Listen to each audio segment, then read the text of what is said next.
Bom dia, então, para todos, todas e todes, com muita alegria que nós estamos aqui no dia 23 de novembro de 2024, a nossa reunião do mês de novembro do Círculo de Estudos e Pesquisas Freirianos da Universidade Federal de Uberlândia, e antes de apresentar o nosso convidado especial da manhã de hoje, eu gostaria de dizer que esse nosso grupo é um grupo que tem buscado conhecer, vivenciar, experienciar, para além de se apropriar também, né, do pensamento e numa concepção dialógica desse pensamento, e, portanto, sempre pensando como é que o outro também lê, como é que o outro também enxerga, e por isso a ideia do coletivo, do círculo.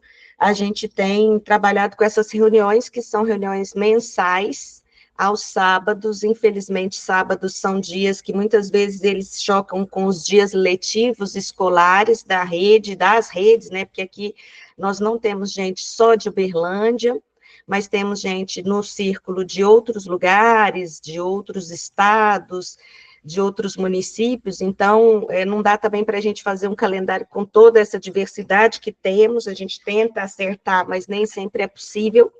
E hoje eu recebi muitas justificativas de professores, especialmente da rede municipal aqui de Uberlândia, de que era um sábado letivo, o último sábado letivo do ano. Então, essas pessoas tiveram dificuldade de estar conosco, eu sinto muito, e por isso a importância da gravação, porque muitas já sabem que se não podem estar aqui presencialmente, elas depois podem pelo menos assistir, acompanhar, né, e estar conosco aí também nas discussões. Então, eu agradeço a presença de todos, todas e todes que estão aqui hoje. Eu tenho muita alegria de coordenar esse projeto, é um projeto de extensão hoje da universidade, porque é um encontro que a gente se sente par, né? Que a gente encontra pares. Então, é nessa perspectiva também que no círculo a gente tem um tempo do círculo que a gente chama de encontros, que a gente convida pessoas que a gente lê, sabe, João?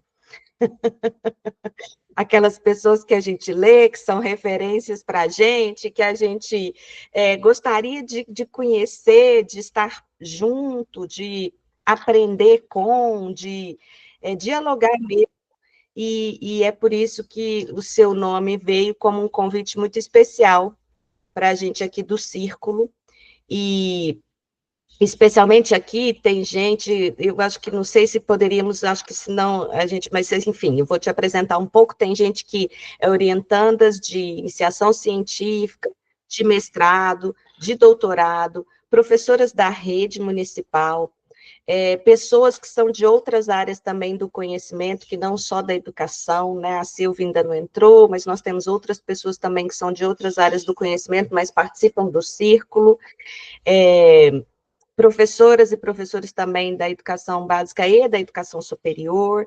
Então, é um círculo bem diverso, de pessoas que se aproximam um pouco para conhecer mesmo Paulo Freire, e conhecer um pouco mais daquilo que nós também entendemos ser uma radicalidade do pensamento no sentido da transformação, né? O que nós podemos fazer para transformar um pouco esses nossos ambientes educacionais, a educação brasileira e, portanto, essa sociedade. Então, a Letícia, que é minha orientanda do doutorado, ela, na tese dela, o objeto é um pouco esse, trabalhar com as relações entre o pensamento decolonial e o pensamento do Paulo Freire, a partir da concepção de identidade de ser humano, e, e aí ela vai fazer uma apresentação carinhosa que ela fez para você, junto com o Carlos, eu acho, não é, Carlos? E aí, então, passo a palavra para os dois, já dando as boas-vindas, agradecendo demais o aceite ao nosso convite e desejando uma boa manhã para todos nós. Bom dia, gente, a todas, todos e todas. Espero que vocês estejam bem. Professora, eu queria aproveitar para dizer que você é uma referência para mim, para os meus estudos. Estou muito feliz, muito emocionada de conhecer você e obrigada pela sua presença, viu? Eu vou falar um pouquinho do seu currículo. O professor João Colares da Mota Neto, ele é professor da Universidade do Estado do Pará, a UEPA. Ele é vinculado ao programa de pós-graduação em Educação e às licenciaturas em Pedagogia e Ciências da Religião. É bolsista de pós-doutorado sênior do CNPq, em conexão com a Cátedra da Unesco de Educação para a Cidadania Global e a Justiça Socioambiental, lá da Universidade de Caxias do Sul. Realizou investigações de pós-doutoramento na Universidade de Sevilha e na Universidade de Málaga, na Espanha. É doutor em Educação pela Universidade Federal do Pará, com doutorado sanduíche na Universidade Pedagógica Nacional de Colômbia. É mestre em Educação e licenciado em Pedagogia pela UEPA. Desenvolve pesquisas na área da educação popular e dos estudos decoloniais. Coordena a rede de pesquisa sobre pedagogias decoloniais na Amazônia. Integra a coordenação do grupo de pesquisa e extensão para a leitura da UEPA e participa do grupo de pesquisa Viver em Plenitude, Educação Intercultural e Movimentos Sociais, na Universidade Federal de Santa Catarina. Integra a coordenação colegiada da Cátedra Sérgio Vieira de Melo e é coordenador adjunto da Cátedra Paulo Freire da Amazônia. É membro do Conselho de Educação Popular da América Latina e do Caribe, o CEAL, e sócio da Associação Nacional de Pós-Graduação e Pesquisa em Educação, a ANPED. Foi titular da Coordenadoria de Relações Internacionais da UEPA de 2021 a 2024 e coordenador da Região Norte na Associação Brasileira de Educação Internacional de 2022 a 2023. Atuou como professor visitante na Universidade de Málaga, na Espanha, em 2020, e na Universidade de La Frontera, no Chile, em 2023. Então, professor, como uma forma de materializar as nossas boas-vindas, o nosso acolhimento, a nossa admiração, e acreditando também na palavra como uma abertura de caminhos e também de sonhos possíveis, eu vou pedir para o Carlos Oliveira, que é o nosso amigo, educador, poeta, um ser humano incrível, declamar o seu poema autoral chamado Por uma Praxis Alteritária, que com certeza vai conseguir transmitir os nossos bons sentimentos e também, professor, o nosso esperançar pela possibilidade de construirmos com você laços de amizade, parceria e também inéditos viáveis. Então, muito obrigada pela sua presença e eu passo a palavra para o querido Carlos. Bom dia a todas e todos, né? Eu quero agradecer o convite da Letícia por ter lembrado do meu poema escrito lá em 2022, né? Enfim, o poema diz o seguinte: olho para você e vejo praxis, vejo experiências de um saber que está sendo, que desafia o mundo, desvela as leituras e sabe-se fazendo. Olho para você e vejo práticas de vida, de doação, de solidariedade, de interação. A partir de cada prática da nossa ação coletiva, tornamos viva a educação. Olho para você e vejo sonhos possíveis, desejos, utopias, anseios, transformação, um olhar esperançante e a luta no coração. Olho para você e vejo amorosidade, de mãos dadas, ir andando, não sei o que fazer, com um olhar sensível a cada dia, fazendo a história acontecer. Enfim, eu olho para você e me vejo em um movimento, nas muitas marchas que nos tornam mais cidadãos. Por isso faço um convite. Marchemos juntos com a nossa crença, com a nossa força, com ação concreta e reflexão. Esse é um poema, eu venho me tentando já há algum tempo e pretendo dar continuidade, talvez até publicar recentemente, o que eu estou chamando de poemas freirianos, né, que são poemas escritos a partir de obras de Paulo Freire. Eu já devo ter uns 4 ou 5, né, depois do doutorado, quem sabe a gente consegue reorganizar isso melhor e aí publicizar. Obrigado. Obrigada, Carlos. Obrigada, Letícia. Quem sabe depois do doutorado a gente volta a ser poeta? Tipo assim, né? João, então, com todo carinho, sinta-se bem recebido por nós e passo a palavra para você. A ideia é que você tenha um tempo de conversar um pouco. Nós lemos aquele livro, aquele artigo que você nos indicou, né, em parceria com Danilo. É claro que as pessoas aqui têm também referências diferentes em relação a você e a sua produção, mas eu compartilhei aquele artigo que foi lido por nós, então a ideia é que a gente também tenha um tempinho para conversar com você, mas fique à vontade aí no tempo, porque a gente queria mesmo e também ter a oportunidade de te escutar. Muito obrigada, viu, mais uma vez. Obrigada, Carlos, e obrigada, Letícia. Bom dia a todas, todos e todes. Eu que agradeço, professora Camila, a Letícia, Carlos e a toda a gente que está aqui por essa recepção acolhedora. Agradeço o convite do Centro de Estudos e Pesquisas Paulo Freire, né, da Universidade Federal de Uberlândia. E é com muita satisfação assim, que a gente está aqui para conversar sobre educação popular e sobre estudos decoloniais, né? Tomando como referência a obra do Paulo Freire e a obra de Orlando Fosbury.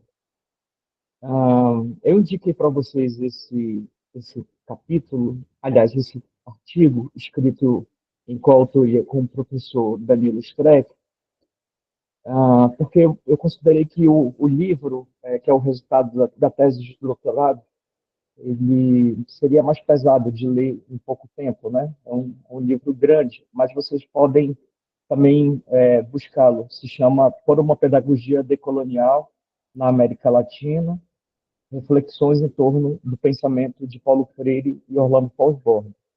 Então, esse livro é o resultado da pesquisa de doutorado que eu realizei entre 2012 e 2015, na Universidade Federal do Pará, com um período de doutorado sanduíche na Universidade Pedagógica Nacional da Colômbia, né? E foi necessário fazer esse intercâmbio na Colômbia, porque, bom, ainda hoje é difícil, mas naquela ocasião era ainda mais difícil encontrar a produção do sociólogo da libertação e desse educador popular colombiano tão importante que é o Orlando Fosbury, né? Pouquíssima coisa traduzida para o português, quase nada, e edições que já não foram reeditadas, né? Livros que não foram reeditados. Então, precisei mesmo fazer esse doutorado de sanduíche na Colômbia para levantar a sua produção intelectual e também para me aproximar um pouco mais do círculo de amizades e do círculo de relações profissionais, acadêmicas e de educação popular com quem ele interagia e dialogava, né? Então, assim, se trata de um trabalho no âmbito da... Estou em casa, então o cachorro está latindo. Se trata de um trabalho no âmbito da história comparada do pensamento social e educacional latino-americano. Esse é um tema que eu venho me dedicando ao longo do tempo. Na época do doutorado, nós tínhamos vários colegas pesquisadores de doutorado que estavam fazendo estudos comparados, assim, por exemplo, Brasil, Bolívia, Argentina, Cuba, Venezuela, destacando intelectuais do século XIX e do século XX que se preocuparam em pensar a educação na América Latina a partir de uma perspectiva não eurocêntrica, né? Mas que pudessem adotar esquemas interpretativos próprios, que não nos tornem estrangeiros ou alienígenas da nossa própria realidade. E naquele contexto, eu optei por seguir os estudos em educação popular, que acho que essa é a minha principal identidade, inclusive, né? Eu me considero um educador popular, assim, atuo com a educação popular portanto, queria aprofundar os estudos acadêmicos nessa área da educação popular. E, e tomei como referência as obras de Paulo Freire e de Orlando Fosborda, escritas em diferentes momentos das suas vidas intelectuais e de suas trajetórias pessoais, né? Por exemplo, em relação à obra do Paulo Freire, eu tomei como referência aquele marco temporal que estabelece o professor da Paraíba, Afonso Celso Scocuglia, que diz que a obra de Paulo Freire, bom, ela é indivisível, né? Ela é toda articulada, mas que se pode encontrar pelo menos três momentos assim na obra de Paulo Freire, em que ênfases em algumas discussões estão mais presentes em um momento do que outro, em que a presença de referenciais teóricos ligados ao marxismo ou ao humanismo estão mais presentes em um momento ou outro. Então, eu tomei como referência esses três momentos da produção intelectual de Paulo Freire, ou seja, os seus escritos realizados entre 1959 e 1970. Começo, portanto, com o livro Educação e Atualidade Brasileira, né, que é a tese que o Paulo Freire apresentou para ingressar como docente na então Universidade do Recife, hoje Universidade Federal de Pernambuco, e vou até 1970, considerando esse primeiro marco teórico. Em seguida, toda a produção dos anos 70, que é uma produção riquíssima, já é uma produção feita no exílio, né? Antes de 70 também já é uma produção feita no exílio, porque em 64 Freire vai para o exílio, então a Pedagogia do Oprimido está aqui nesse primeiro momento, né? Mas a obra de 70 pega a produção dele na Europa e, sobretudo, o que eu destaquei aqui para essa tese foram os seus escritos africanistas, né? Os escritos africanos, decorrente do trabalho que ele e a equipe do IDAC desenvolveu na Guiné-Bissau e em outros países da África, numa perspectiva de descolonização do pensamento e de reafricanização dos nacionais, como se dizia.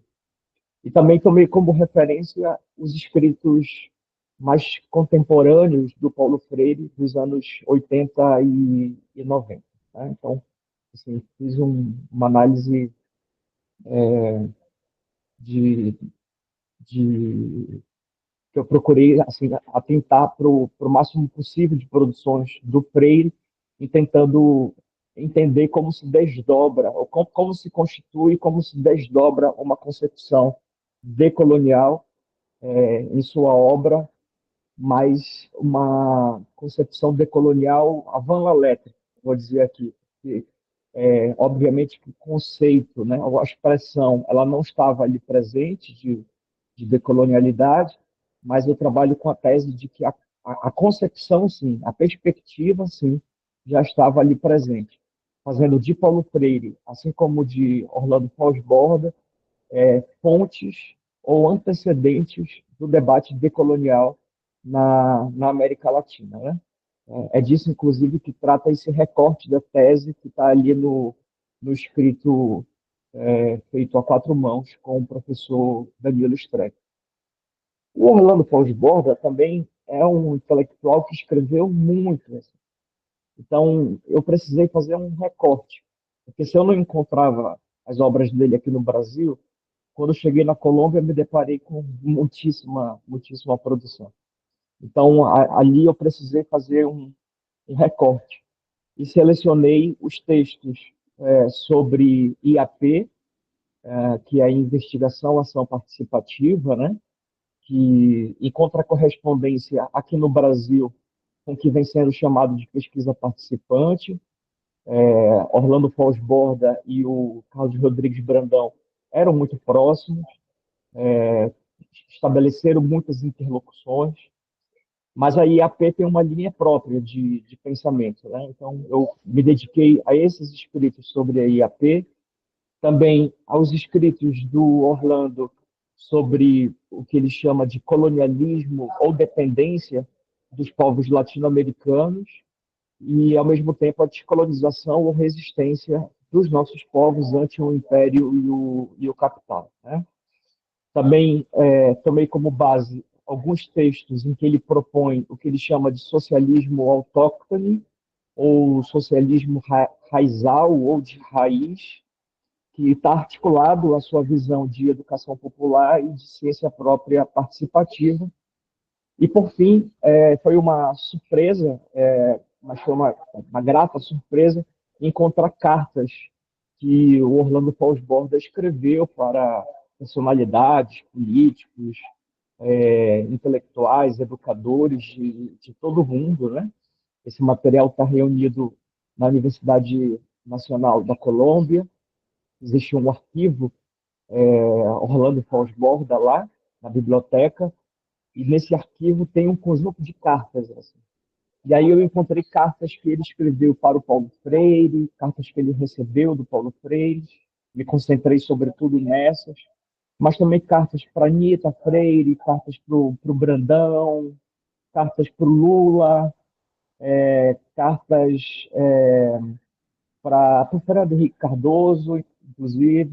E como ele vem dessa perspectiva dos anos 70, que dialoga com a teoria da dependência, o Fernando Henrique Cardoso, ele era um conhecido dele, né? Mas tem uma carta engraçada, assim, que é das eleições de 89, acho. E aí ele diz para o Fernando Henrique, Fernando, eu sou muito seu amigo, mas quero dizer que se eu fosse brasileiro, nesse momento eu votaria no Lula. Então, assim, é interessante analisar essas cartas, porque é uma maneira diferente de acessar, né? O que o determinado autor pensa.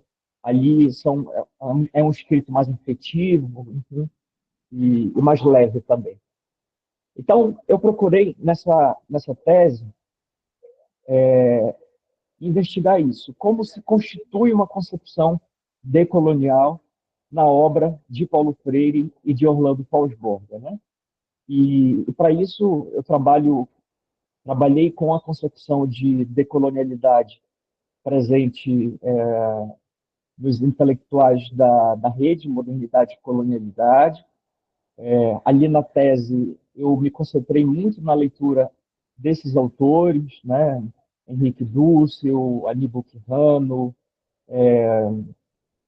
Walter Mignolo, Edgardo Lander, Catherine Walsh, Zuma Palermo, e que ainda são referências para mim, assim, eu continuo a ler bastante esses intelectuais, mas nós constituímos, no ano de 2019, aqui na região norte, uma rede de pesquisa sobre pedagogias decoloniais na Amazônia. E a gente vem procurando, assim, não superar, mas pensar os debates decoloniais a partir do nosso próprio território, né? A partir da Amazônia. Não é a mesma coisa discutir os impactos do colonialismo e da colonialidade na América colonizada pela Espanha, em relação à colonização do Brasil e especificamente a colonização na Amazônia. Tem diferença, né? E também nós temos intelectuais próprios, intelectuais orgânicos dos movimentos sociais, educadores populares, povos indígenas, intelectuais quilombolas. Então, hoje a gente vem investindo muito mais nesse diálogo com os nossos, daqui da Amazônia, mas sem perder de vista o diálogo latino-americano e o diálogo global com autoras e autores críticos, né? Então, a compreensão básica que a gente segue para pensar a decolonialidade é que não se trata de uma teoria a mais, produzida no âmbito das ciências sociais, né? Então, não se trata de pensar a decolonialidade numa sequência teórica, tipo liberalismo, marxismo, pós-estruturalismo e depois decolonialidade. Não se trata disso. Se trata muito mais de entender a decolonialidade como uma opção política, ecológica, e epistemológica em favor dos oprimidos, como dizia Paulo Freire, né, e dos povos subalternizados, de Abiyala, que é o nosso continente latino-americano, de África, de Ásia, e também do chamado terceiro mundo no interior do primeiro, né?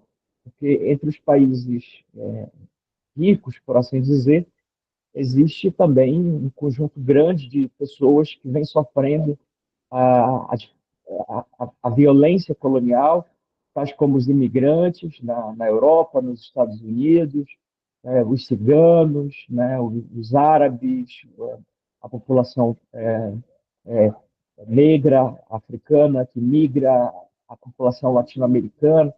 Então, acho que a decolonialidade nos permite entender essa energia de descontentamento ante ao império, ante ao capital, ante ao colonial, e que não nega, na sua totalidade, a modernidade. Ela faz a subsunção dos elementos críticos que foram produzidos na modernidade, mas nega a retórica salvacionista dessa modernidade, né? E o Walter Mignolo, ele trabalha com a ideia de que a modernidade é como se fosse uma hidra, aquele ser mitológico que tem várias cabeças. Então, para ele, a modernidade é uma hidra de 3 cabeças. Só que apenas uma cabeça é visível, que é a cabeça que se relaciona à retórica salvacionista da modernidade, né?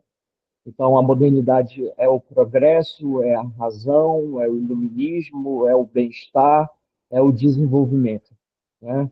É a civilização.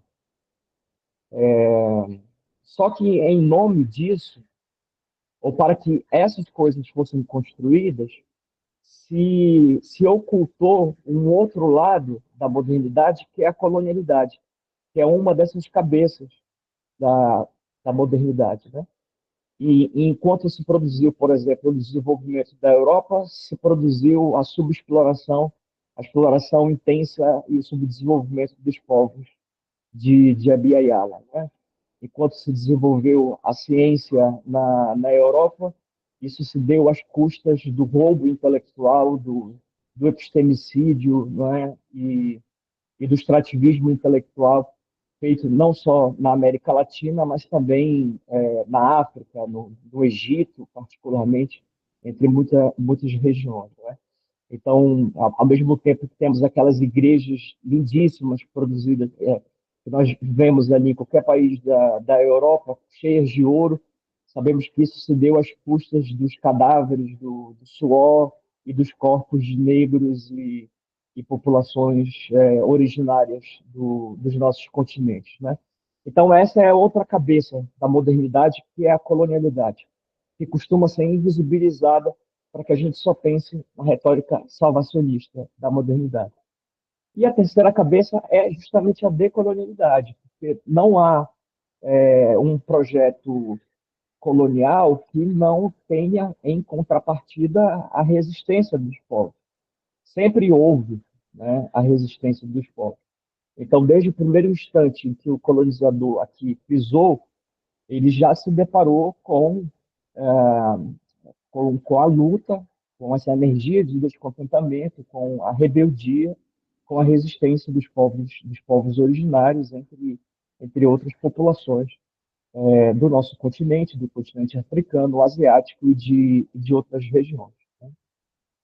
Então, com base nessa concepção de decolonialidade, mais do que na palavra, né, é que eu trabalho com a ideia de que a educação popular de expressão latino-americana, presente na obra de Paulo Freire e na obra de Orlando Ford, são um antecedente ou uma fonte do debate decolonial, das pedagogias decoloniais na América Latina. Né? E penso que isso se fortalece com as contribuições pedagógicas, políticas, epistemológicas e sociológicas que esses autores forneceram para a educação popular, para a ciência engajada e para repensar a pesquisa também, a pesquisa social e a pesquisa em educação. Eu queria falar um pouquinho sobre as relações entre o Paulo Freire e o Orlando Fons-Borda, porque essas relações elas se estabelecem no contexto em que viveram, né? Se a gente toma como referência o Raymond Williams, ali a gente vai encontrar o conceito de estrutura de sentimentos, né? Que o Edward Said ele vai baseado no Raymond Williams, vai falar de estruturas de atitudes e de referências. Então, é como se fosse um, é, elementos de um processo histórico que são compartilhados ao longo, ao longo de um tempo e em determinado contexto geográfico, possibilitando interações muito ricas e vivas entre intelectuais de distintos lugares. E aí eu trabalho com a ideia de que os anos 60 e os anos 70 constituíam uma estrutura de sentimentos anticolonialistas na América Latina, por meio da articulação, não é, de várias perspectivas epistemológicas, teóricas, metodológicas que aqui se desenvolveram, como a teoria da dependência, a teologia da libertação, o teatro do oprimido, a filosofia da libertação, e aí trago para debate a educação popular e a investigação, a ação participativa ou a sociologia da libertação, né? Então, essas duas décadas, 60 e 70, elas foram de profunda efervescência política e intelectual na América Latina, né? Contra as ditaduras civil-militares que varriam vários dos nossos países aqui no continente, no plano intelectual também havia uma luta contra o pensamento único, contra a ditadura do pensamento eurocêntrico, hegemônico, capitalista, né? E isso se expressa nessas produções intelectuais. E o que eu trago aqui para diálogo, sobretudo, é a, a, a educação popular e a sociologia da libertação, com ênfase na investigação e ação participativa. Também entendo que as relações entre Paulo Freire e Fons-Borda se dão não só por essa estrutura de sentimentos marcadas pelo período, mas pela própria atuação conjunta de ambos em alguns projetos de educação popular na América Latina. Por exemplo, em 1982, se dá a fundação do CEAL, né? Que naquele momento se chama Conselho de Educação de Adultos, na América Latina e no Caribe. Hoje é Conselho de Educação Popular, mas naquele período marcado pelas ditaduras nos nossos países, a palavra educação popular ela era proibida de ser dita em muitos lugares. Então, eles usaram a palavra educação de jovens e adultos estrategicamente, né? Mas, e também porque o trabalho de educação popular estava muito voltado para eles, ainda que não exclusivamente. Também ambos estiveram juntos em Genebra, na Suíça, o Paulo Freire no Conselho Mundial de Igrejas e o Orlando Fons-Borda desenvolvendo algum trabalho de consultoria na ONU, ali em Genebra. Eles estiveram juntos também em alguns momentos de formação de educadores populares durante a Revolução Sandinista da Nicarágua. Então, foi um momento de encontro bastante fecundo entre eles, né? E a própria amizade que eles construíram entre si, como as cartas são capazes de evidenciar mais do que os seus escritos acadêmicos. De fato, ambos nutriam uma amizade, um carinho um pelo outro, né? Vale dizer, em relação à investigação, ação participativa, que o próprio Orlando Fons-Borda ele encontrava na educação popular uma fonte, uma corrente que contribuía para sustentar esse arcabouço metodológico e epistemológico da IAP. Então, o Fons-Borda ele nos dizia que a IAP se fundamenta em pelo menos 4 correntes do pensamento social, né, latino-americano.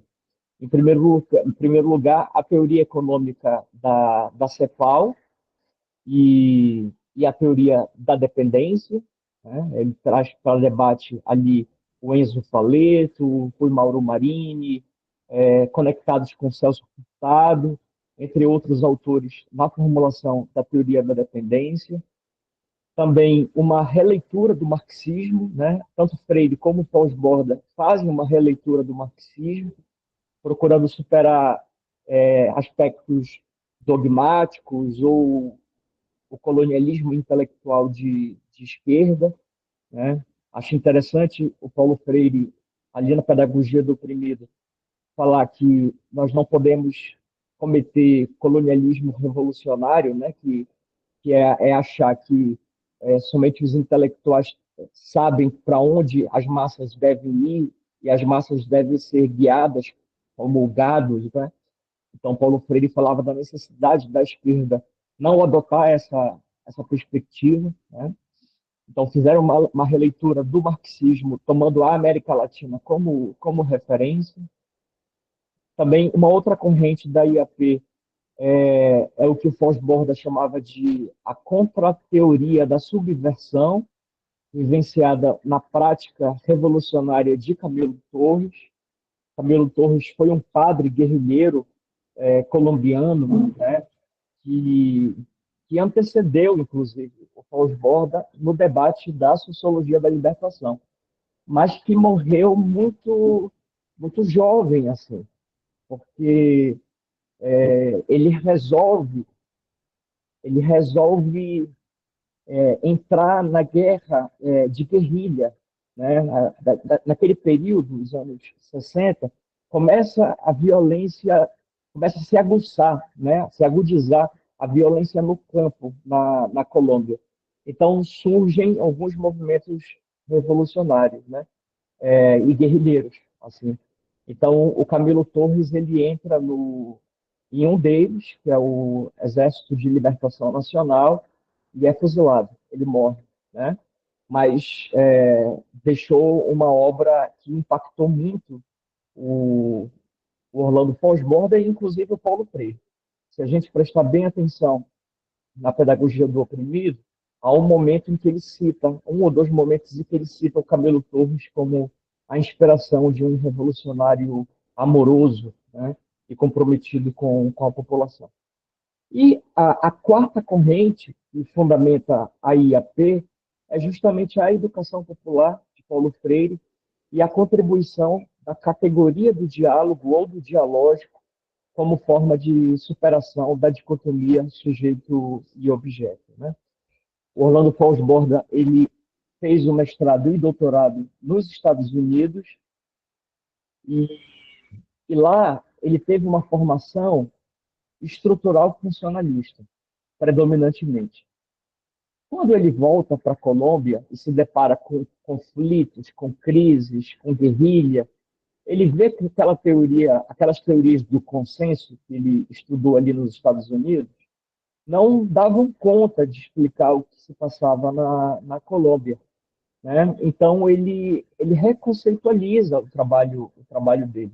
É um momento que ele se aproxima do marxismo, em que ele se aproxima da teoria da dependência, né? Que ele se aproxima da teoria da subversão e da teoria de Paulo Freire, né?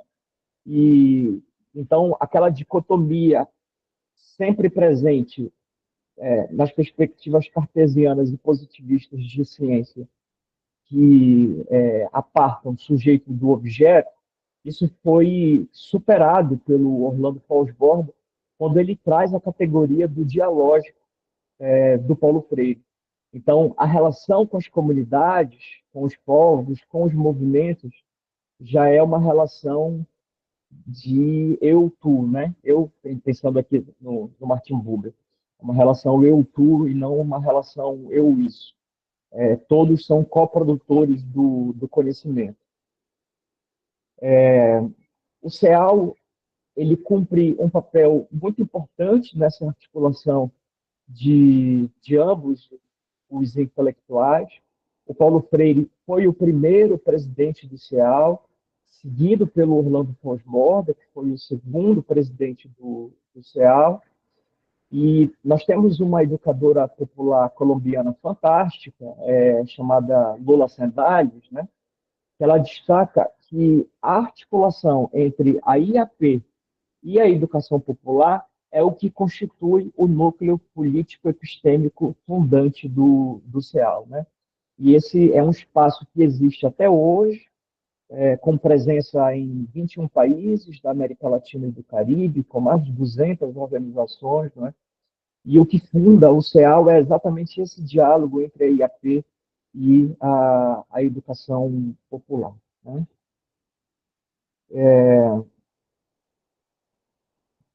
Então, é nesse sentido, pensando o diálogo entre ambos, eu vou discutir na tese e nesse texto com o Danilo que a educação popular ela é um capítulo na constituição das pedagogias decoloniais na América Latina, né?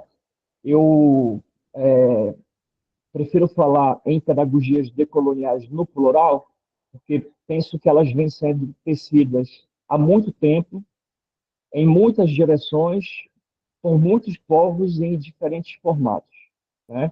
Mesmo que a expressão ela não seja utilizada, né? Mas como eu disse antes, eu estou muito mais preocupado com a imagem do conceito do que com a imagem sonora da palavra, né? Pensando aqui em Saussure, né? Então, eu estou muito mais preocupado com o significado do que com o significante. Quem quiser chamar de pedagogia anticolonial, ou contracolonial, ou anticolonial, ou descolonial, ou da subversão, por mim não tem problema. Eu acho que o importante é a gente entender do que se trata. Então, a meu ver, a educação popular é um capítulo fundamental na constituição das pedagogias decoloniais. Isso não se dá apenas pela contribuição de Paulo Freire e Orlando Fons-Borda.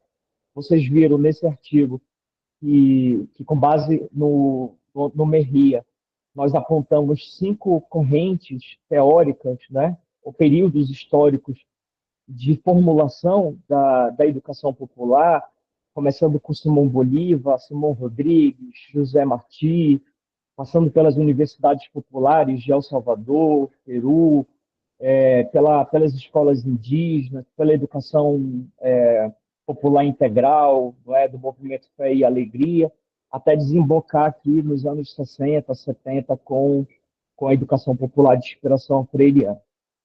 Mas na tese eu acabo aprofundando, de fato, a obra de Freire e Fons-Borda.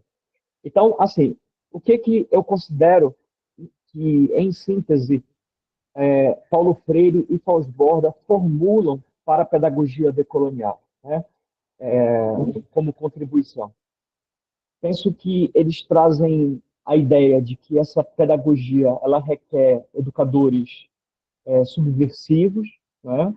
E a categoria da subversão vem da obra do Fons-Borda, ele tem um livro com esse título, e aí eu faço toda uma discussão na tese sobre o que vem a ser a subversão, né?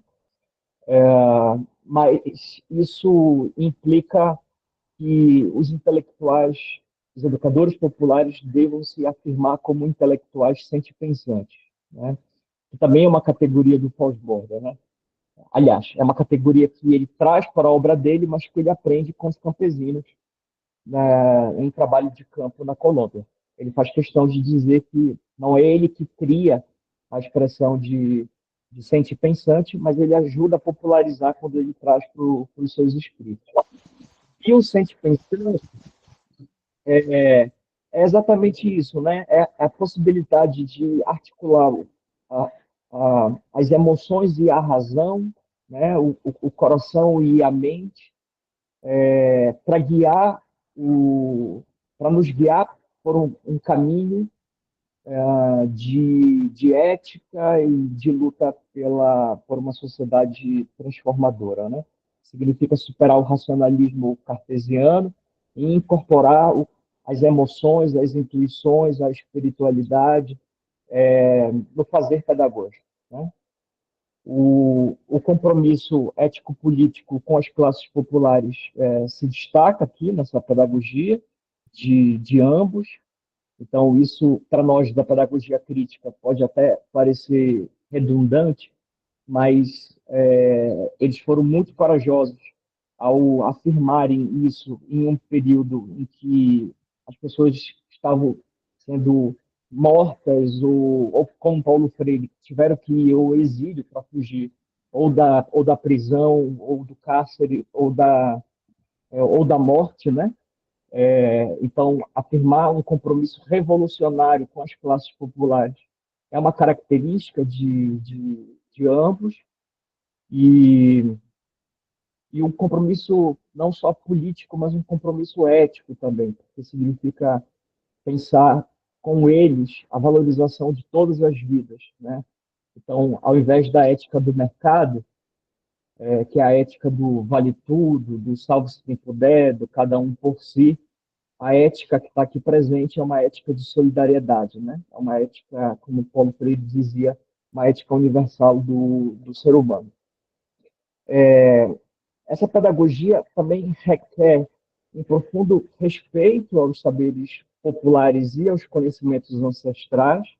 Portanto, há aqui a necessidade de superação da, da postura arrogante do cientista moderno, do educador bancário, que acha que sabe tudo, né? E que no diálogo não, que no contato com as classes populares acaba por tentar impor os seus conhecimentos e não reconhece que há uma sabedoria insurgente dos povos que, que que é tecido, né? Essa sabedoria é tecida na história de luta desses povos e que apontam para um horizonte civilizatório completamente distinto do que o que hoje é construído na modernidade capitalista, né?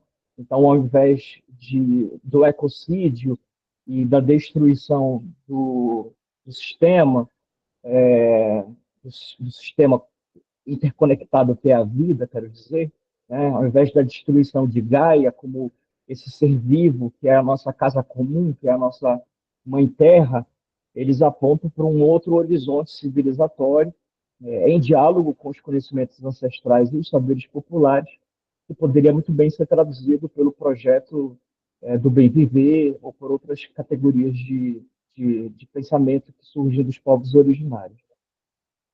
Também é uma pedagogia que parte do que Fausto chama de hipótese de contexto, né? Ou seja, há uma necessidade de adequação dos marcos de referência científicos aos contextos geográficos, culturais e históricos concretos. Isso significa pensar a pedagogia não como reprodução, não como mimese daquilo que é feito em outras latitudes, mas como uma produção própria construída em nossos territórios, né? E aí vai dizer que a gente está falando de América Latina, mas a América Latina também ela não é homogênea, né? Se trata de um continente super diverso assim, e plural. Então, de que parte da América Latina a gente está falando, né? E a mesma coisa valeria para o Brasil. De que parte do Brasil a gente está falando? Então, como pensar uma pedagogia decolonial a partir de Uberlândia, né? Ou a partir de Belém, ou a partir da Amazônia, enfim. Então, a gente aposta nisso, mais do que repetir o que os autores da rede, modernidade e colonialidade, estão nos dizendo, como é que a gente pode, sob inspiração desses autores, criar pedagogias próprias que sejam formuladas com outros sujeitos, né, e com outras perspectivas epistemológicas. Então, é nesse sentido que o Paulo Freire, em vários dos seus escritos, aliás, desde o primeiro escrito, Educação e Atualidade Brasileira, ele é muito crítico do que ele chama de mimetismo intelectual e das receitas prontas vindas de contextos exógenos à realidade local dos trabalhos de educação popular, né? Um terceiro elemento é que essa pedagogia ela precisa valorizar as memórias coletivas dos movimentos de resistência e valorizar as ancestralidades também. Não é à toa que povos indígenas, movimentos indígenas, movimentos afrodiaspóricos ou americanos, né, pensando na Lélia Gonzalez, vem se apropriando do debate decolonial, é justamente porque o debate decolonial nos mostra que os projetos e práticas no campo da memória eles podem ser concebidos no interior da decolonialidade por dois motivos. Primeiro, pela visibilização de epistemes que foram subalternizadas, né, pela lógica do poder colonial e pela colonialidade, e, em segundo lugar, porque mobilizam dinâmicas de transformação dos legados coloniais que ainda hoje persistem. Então, esse procedimento, esse processo de valorização das ancestralidades e das memórias coletivas dos movimentos de resistência, isso está presente tanto no Paulo Freire quanto no Pós-Borda, né? No Paulo Freire, a gente pode encontrar isso no que ele chama de pesquisa do universo temático, lá na pedagogia do oprimido, né? Que é justamente esse levantamento dos temas geradores, né? E no pós-borda isso está presente de cabo a rabo, esse diálogo com as memórias de resistência. Por isso mesmo, essa pedagogia ela tem que estar em busca de outras coordenadas epistemológicas. Então, a construção de uma pedagogia decolonial, ela requer a transgressão dessa ciência moderna cartesiana positivista e a busca de outras coordenadas epistemológicas.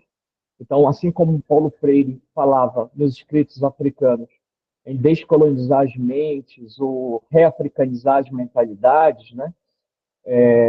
Nós defendemos aqui que as pedagogias decoloniais em nosso continente devem latino-americanizar as mentalidades, ou aqui na Amazônia, que a gente deve amazonizar as mentalidades, ou como eu escutei semanas atrás no Rio Grande do Sul, guaranizar as mentalidades, né, para que a gente possa, de fato, trabalhar com a perspectiva da coexistência de epistemes e não com a hierarquia de uns saberes por outros.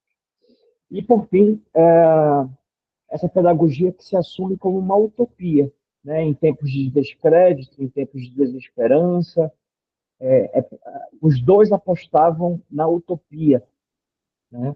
E na utopia não como algo impossível de ser realizado, mas como um projeto de sociedade e de mundo, né?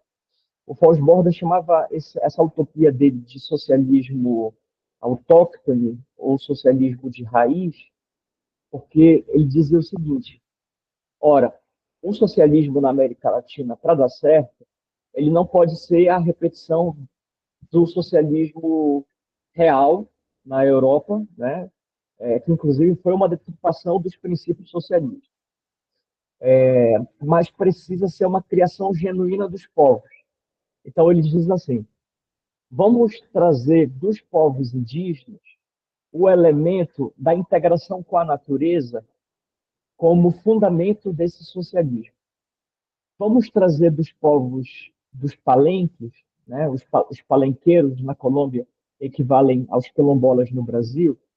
Vamos trazer desses povos a ideia de liberdade, porque ninguém melhor do que uma população que foi escravizada e que lutou pela sua liberdade nos palenques ou nos quilombos, ninguém melhor do que essa população para nos ensinar o que é a liberdade, né? Vamos trazer dos campesinos a ideia da comunhão, do trabalho compartilhado, né? Do mutirão. Então, ele foi fundamentando o que ele chama de socialismo autóctone ou raizal nos valores civilizatórios das populações originárias da Colômbia e da América Latina. Essa é a utopia política para a qual está apontada a pedagogia dele, né?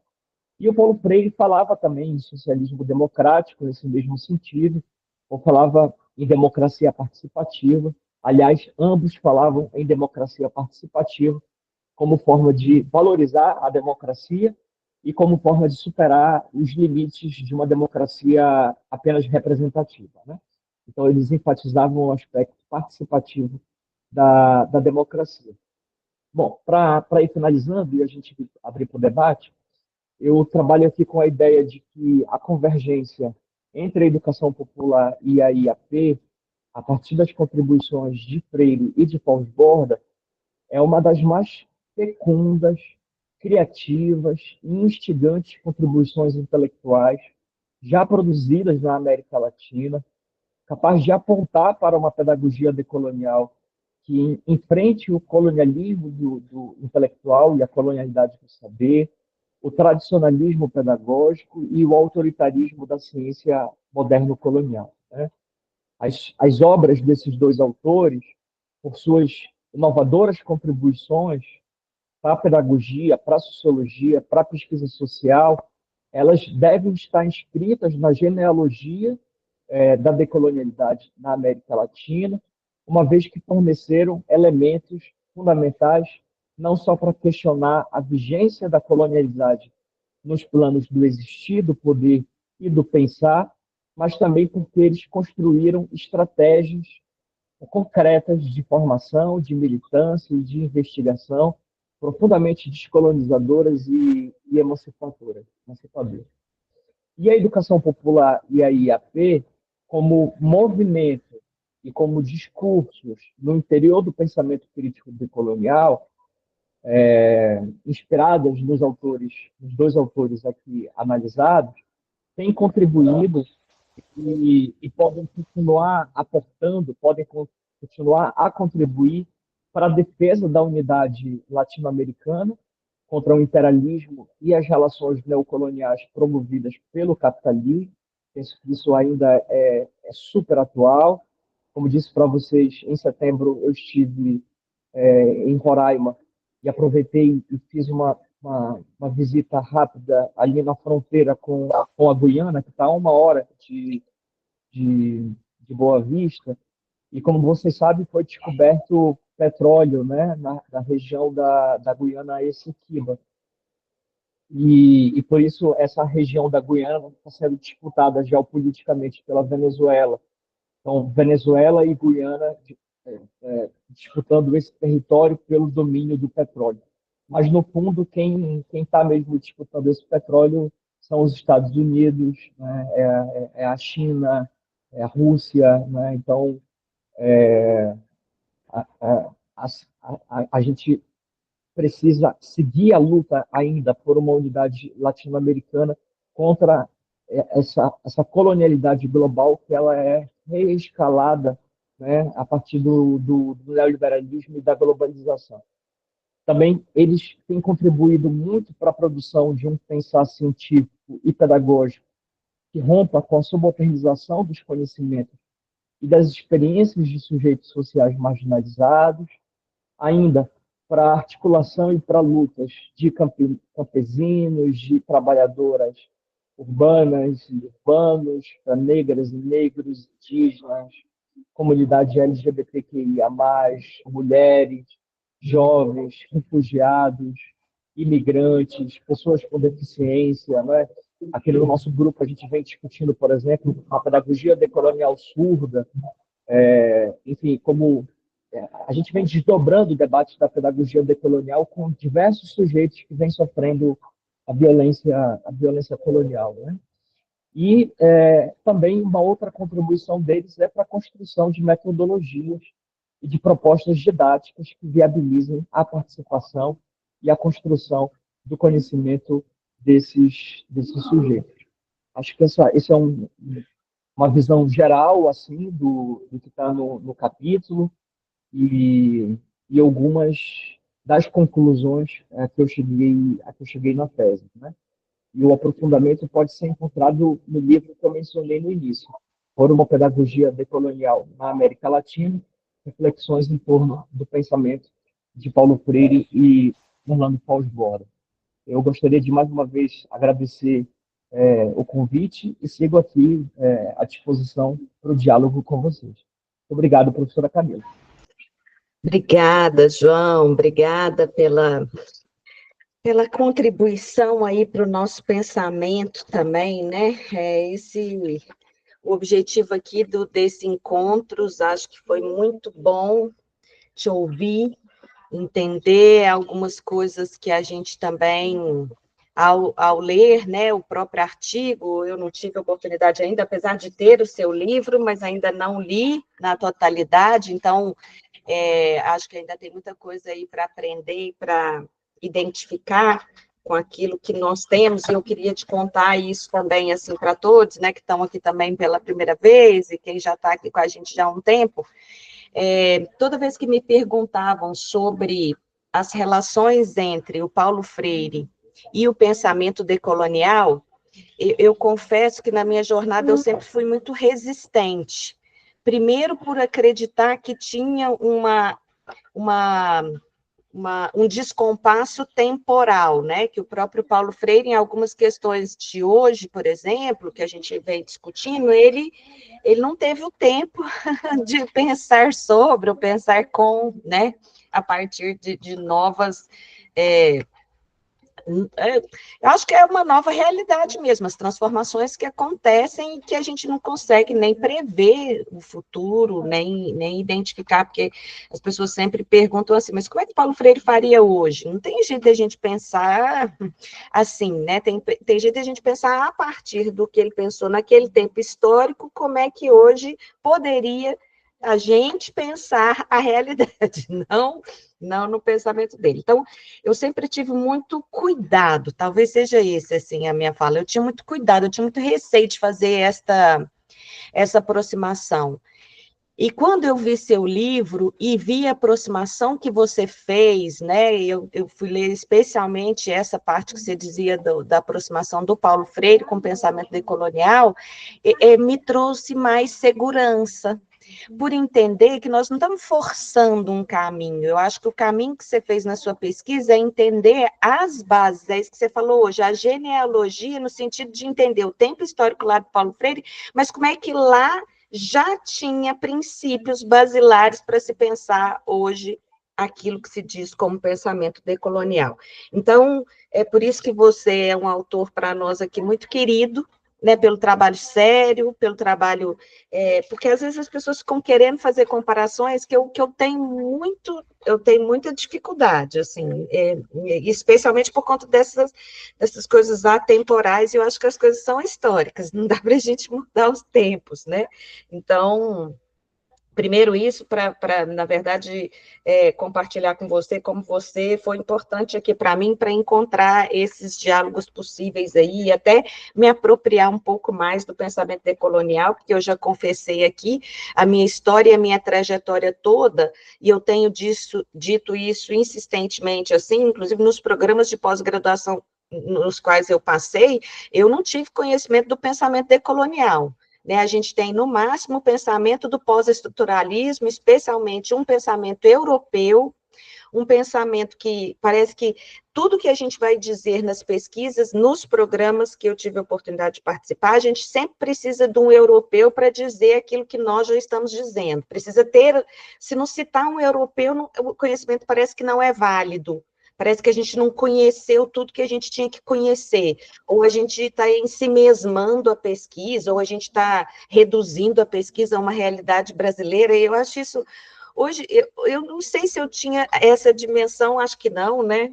Claro que não, porque senão talvez eu teria subvertido um pouco mais, mas eu acho que eu me adaptei a isso, e hoje eu vejo como é que eu tenho insistido que a gente tem referenciais teóricos no Brasil e na América Latina que dê conta das nossas pesquisas, que a gente não precisa ir atrás dos grandes mestres europeus para muitas das coisas, mesmo que a gente queira resgatar e não desconsiderar alguns conceitos derivados ou aquilo que se pode imaginar, mas eu acho que a gente tem que fazer um movimento, que eu acho que essa ideia da subversão eu gosto muito, de pensar como é que a gente começa daqui e com aquilo que temos. E aí, eu queria te fazer, então, assim, só para te dizer onde que eu estou, né? Porque, especialmente, eu acho que você também, João, e todos nós que estamos aqui, eu tenho visto, especialmente depois da era Bolsonaro, autores, inclusive da nossa área, que nunca citaram Paulo Freire, agora começam a citar Paulo Freire, começam a dizer que Paulo Freire está dentro daquilo que é o pensamento, e eu acho que isso para mim, desconfigura o Paulo Freire, porque ele não é para ser a superfície, ele é para ser a essência do pensamento, seja da onde você quiser citá-lo, né? Porque ele ficar na epígrafe ou ficar só naquilo que você quer dizer com ele, eu acho que é um desuso, assim, com todo respeito a todo mundo, mas eu acho que a gente tem que ter respeito àquilo que a gente vai considerar no pensamento, e especialmente quando se trabalha com o próprio, eu não posso falar do Orlando Falsborda, porque aprendi com você, mas do Paulo Freire, eu acho que esse é meu sentimento. Então, a minha pergunta para você é o seguinte: especialmente desse livro, né? Eu queria que você contasse um pouco, porque uma das coisas também que eu sempre quero ter como objeto, que é uma coisa que eu tento me distanciar, mas é o pensamento, especialmente aí que com Paulo Freire veio da teologia da libertação, mas um pensamento muito cristão, né? Um pensamento de entender, inclusive, nas dimensões do ser humano, a transcendentalidade como uma necessidade humana. Então, eu queria saber se o Orlando também tinha um pouco essa dimensão, né, assim, da transcendência. Não sei quando você falou aí que eles se encontraram lá em Genebra, não sei se foi no Conselho Mundial de Igrejas, que Paulo Freire já estava naquela época, como é que isso aconteceu. E eu tenho, e aí já vou juntar, porque eu não sei se mais gente, quem quiser também perguntar, é só levantar a mão, põe aí no chat, do jeito que vocês quiserem. A palavra está com vocês também, mas é porque eu já tenho aqui minhas perguntinhas que eu anotei, eu estou fazendo aqui. Mas e a segunda é que eu acho que tem uma ideia que eu acho que você falou aí ao longo do seu artigo e da sua fala aqui também hoje, que é essa ideia do desenraizamento. O quanto que, para mim, esse pensamento freiriano é um pensamento que me aproxima do pensamento decolonial, porque a gente identifica, percebe, e especialmente ao ler o Paulo Freire, a gente vê como é que esse processo, né, de colonização, de colonialismo que vivemos, de colonialidade que vivemos a partir dessa modernidade, ela fez com que a gente se desenraizasse, saísse daquilo que são as nossas próprias origens, a nossa identidade. E quando isso a gente pensa num processo educacional, isso é um fator que é fundamental, né? A gente se ver, se reconhecer como gente, como povo, com as suas ancestralidades, com aquilo que nos constitui como sujeitos.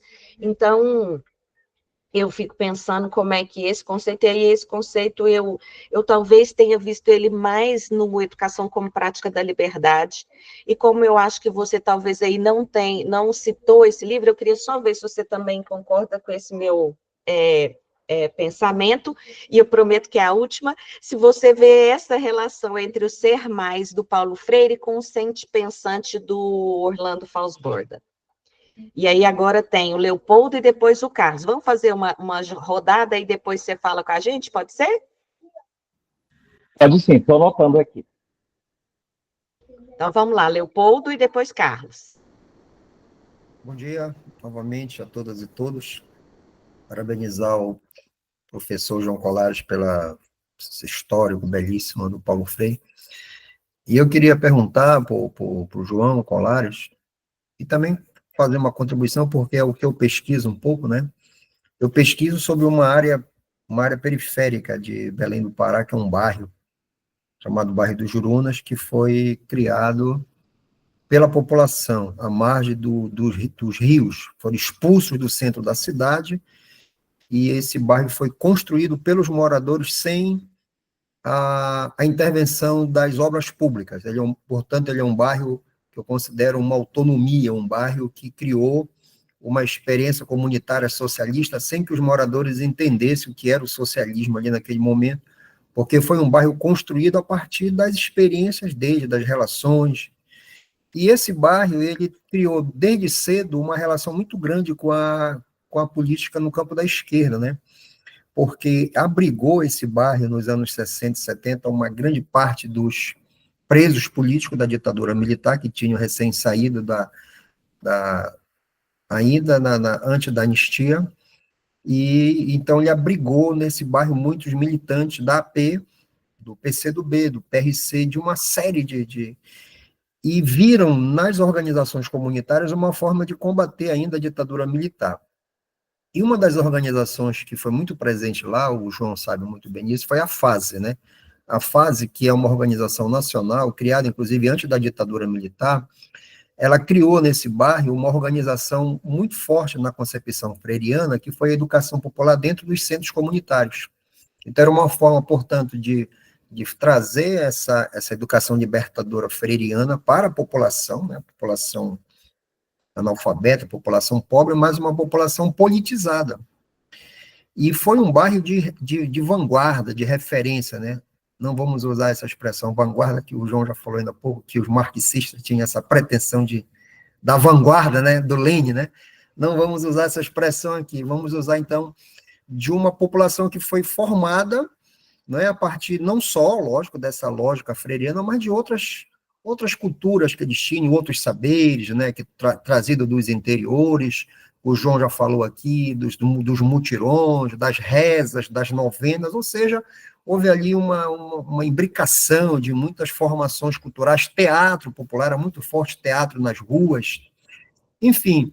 Então, ali teve uma experiência formidável, não só nesse bairro, mas em outros bairros de Belém, o Bengui também, que são bairros periféricos, e a presença muito forte, seja dessa esquerda clandestina, com os freirianos e também com a teologia da libertação, as SEBs. Então, realmente é um bairro que eu estudo, né, que tem, assim, muitas informações ainda para trazer para a discussão. E aí, João, eu te pergunto o seguinte, nós temos todas essas riquezas e nessas experiências foram criadas muitas lideranças que estão hoje nas universidades, né? Se nós pegarmos o curso de pedagogia da Universidade Federal, da UEPA, da nossa universidade, muitos professores que estão na universidade hoje foram formados nessa primeira experiência de educação popular. Ou seja, antes de discutir Freire no mundo acadêmico, ele foi discutido com a população, né? Através de cartilhas, criadas numa linguagem bem popular, jornais populares, enfim. Então, uma rica experiência. Mas, a gente vendo hoje os cursos de formação acadêmica, é como se essa realidade não viesse para cá. Se fala numa Amazônia, mas uma Amazônia muito, digamos assim, abstrata, né? Amazônia. Mas aonde? Qual é o locus da Amazônia? E nós estamos dentro de uma cidade que é uma cidade central de Belém, que ainda é uma cidade urbanizada para poucos, essa população pobre continua excluída lá nesse mesmo espaço, mas hoje despolitizada, porque a esquerda saiu de lá e os pastores tomaram conta, junto com as milícias, tomaram conta dessa população, e essa história eu não vejo muito nas universidades, nem quando eu fui estudante do UFPA, nem como hoje professor da universidade. Ou seja, João, é uma experiência riquíssima, mas parece que ela não chegou ainda, ela não vem para dentro da universidade. Eu queria que você falasse, então, como é que a gente poderia trazer mais esses estudos, esses debates, né, dessas experiências que foram feitas com essa concepção freiriana, revolucionária, de uma insurgência muito forte lá nos bairros. Então, é como ficou aquela experiência lá guardada, e agora a gente vai falar dessa questão decolonial, que é presente na América Latina hoje, mas essas experiências eu não vejo muito presente lá. Eu queria saber da tua opinião, o que é que tu tem a falar sobre isso. Obrigado.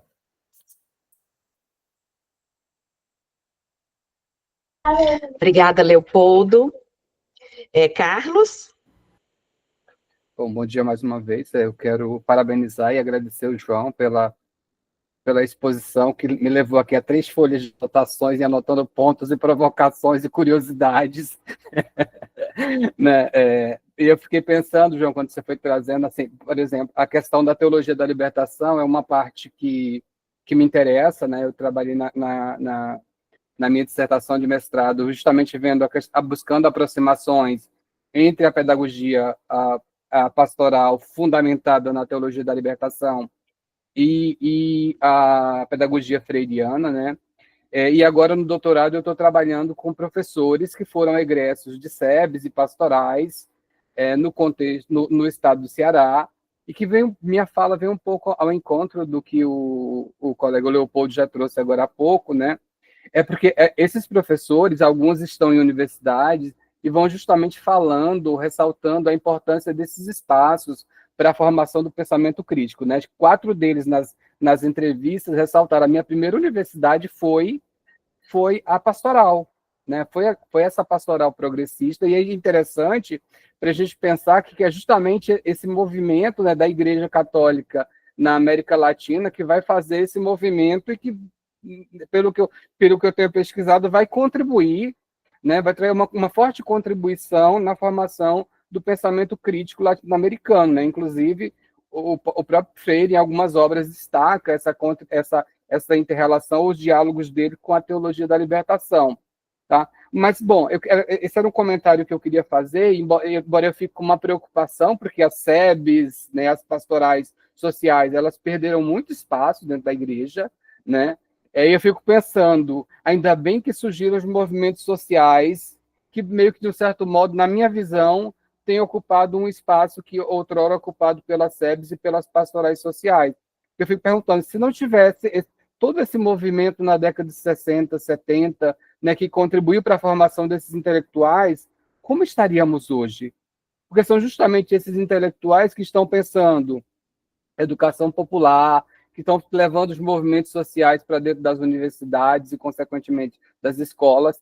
Ou seja, não é um movimento, pelo que eu tenho pesquisado, não é um movimento coletivo, são iniciativas de alguns, né, em algumas disciplinas, né, que vão fazendo esse movimento, mas ainda é um movimento bem pequeno, né? Enfim. E aí, uma outra, só para finalizar, eu queria saber se você conhece, se tem algum estudo, se você tem conhecimento de algum estudo que discuta mais essa questão da difusão, ou que trate mais da questão de metodologia, né? Eu acho que falta um pouco talvez esteja faltando um pouco disso, né? A gente compartilhar mais as experiências, não sei, né? Tratar o que a gente tem feito, que tem dado certo, quais as experiências que têm sido significativas, para poder trocar mais sobre isso, né? E aí você trouxe uma referência a Lola Sendales, e aí eu pensando como um livro da Lola e do Germán Marinho, intitulado Aprender a Pesquisar Pesquisando, é um livrinho pequeno, mas ele foi importante e trouxe experiências de pesquisa que me ajudaram a pensar, por exemplo, nessa perspectiva da IAP. Enfim, eu trouxe um monte de coisa, né, mas foi justamente o que está me provocando agora, e acho que para a gente pensar, né, acho que muito provocado por tua fala, tá? Muito obrigado. Obrigada, Carlos. Aí temos Adriana e Letícia. A minha pergunta, professor João, e eu gostei muito da fala, tanto do Carlos quanto do Leopoldo, porque como professora de estágio na universidade, eu não consigo me desvincular desse professor lá na escola, né?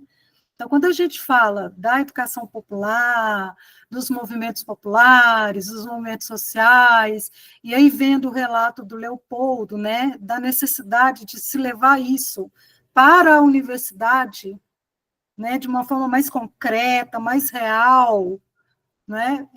Eu sou professora do curso de pedagogia, né, e um curso, e uma faculdade de educação que tem também o curso de educação do campo. E eu fico vendo as disputas entre um e outro curso, não é? Eu fico vendo, muitas vezes, a própria gestão não valorizar esse curso, né, como uma forma de, talvez, materializar essa educação popular na universidade. Não só para o curso de pedagogia, mas para as licenciaturas, porque, afinal de contas, nós estamos formando professores, não é? E eu fico pensando, então, como é que a gente faz isso? Aí eu acompanho o raciocínio do Leopoldo, né?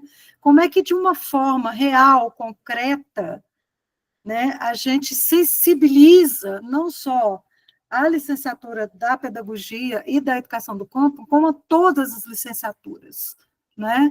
Formar esse professor, né, nessa perspectiva da educação popular e real e concreta na escola, né, onde isso vai acontecer na escola, principalmente na escola pública, que eu acho que é o palco dessa educação, né? É lá que as coisas vão se concretizar verdadeiramente, né? E aí eu fico pensando, então, pegando a voz, né, do Leopoldo e do Carlos, e dizendo como é que a gente concretiza isso na universidade, na formação de professores. Obrigada. Professora, eu vou mandar aqui no chat, então. Que eu acho que pode ficar mais fácil aqui. Professora, tem duas perguntas, que é mais sobre a sua praxis mesmo. Saber, você falou que a Vitória, né, sua estudante, eu queria saber exatamente se você ministra disciplinas com a temática específica do Freire ou da decolonialidade na graduação e na pós. E a segunda pergunta é, na sua compreensão, quais princípios ou categorias são importantes para a gente considerar ou definir uma prática educativa universitária como parte ou presença da educação popular? E tem uma pergunta no chat também do Maicon, se ele quiser fazer.